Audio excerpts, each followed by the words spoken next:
chừng đây là nắng á, ông nhiều hay bắt con lại nhăn à.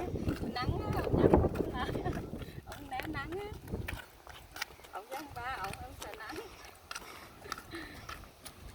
Ừ, ok, cười đi, đi cho mỏi giò đi, tới đó rồi bắt đầu lên cái bốn cái ngủ thẳng giấc luôn, ok?